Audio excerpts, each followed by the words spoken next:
Hey skiers, it's Bob with SkiEssentials.com. Welcome to our 2026 ski test. We've got an Elan Ripstick 108 for you today. It's a carryover model from last year when it was a brand new model, kind of ticking up from where the Ripstick 106s left off.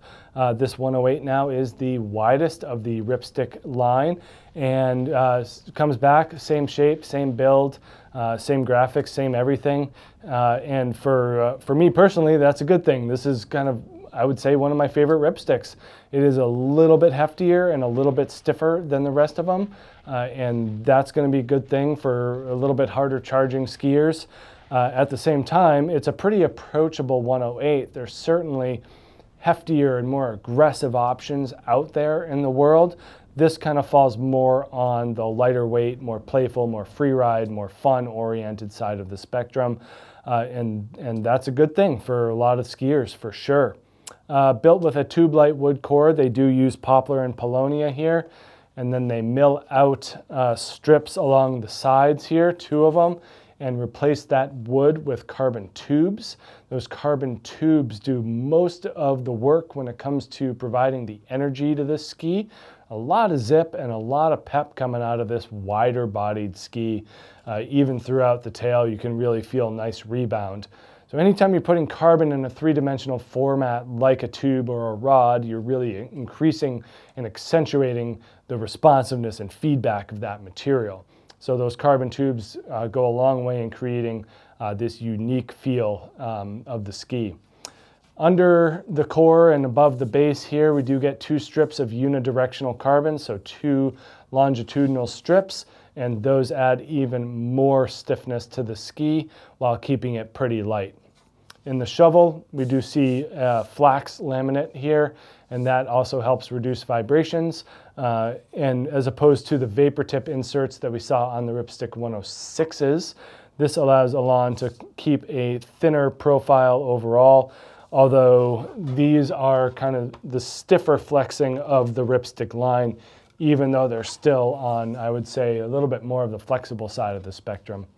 But you know, plenty of stiffness underfoot, and I think the carbon goes a long way in delivering that precision and responsiveness. Then they're able to take even more liberties with the shaping and profile here, using their amphibio rocker profile to create a very unique feel by putting more rocker on the outside portion of the ski and more camber on the inside, so your downhill ski hooks into the turn nicely while the uphill ski rides along equally.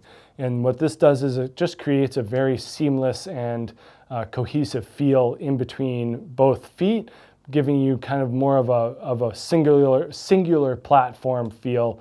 You know, it's really easy to keep your skis parallel with these Ripsticks by using this amphibio rocker technology from tip to tail. It's just a very smooth and easygoing feel with no hooking or no catching, and just pretty rare.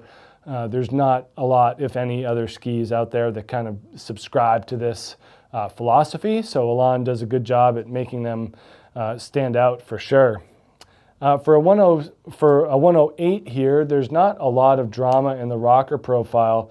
You know, a little bit lower splay in the tips and in the tails even than the narrower Ripsticks. And that kind of creates a flatter overall profile, and that leads to a smoother feel in softer snow. I don't know if I got a weight on here, 175. We are just about 1,800 grams here.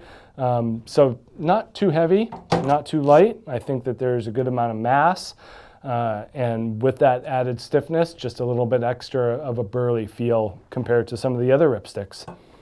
We do get some tester feedback here. Hans de Boer notes that this ski works best in big lines, something with a lot of room to get it up to speed. The faster you go, the more you appreciate what this ski was made to do. That being said, slower speed in the spring bumps were manageable, but definitely not where the ski wants to be. Yeah, I think that there's something to that for sure, where you want to be a little bit in more wide open spaces in this, although it is still pretty mobile for a 108. We're at 19.8 meters in the turn radius here.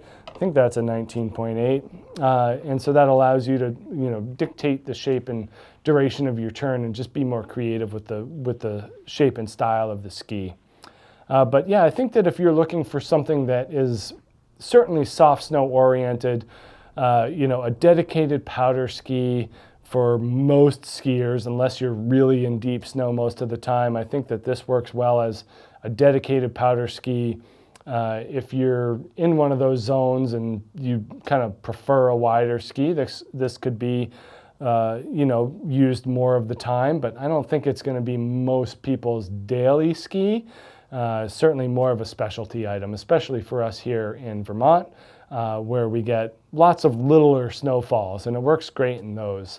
But it's certainly, there are wider skis that float better out there on the market, and harder charging ones as well. This one's a great kind of introductory powder ski for people that want something that they can grow with and still be mobile enough for trees and tighter spots if you need it.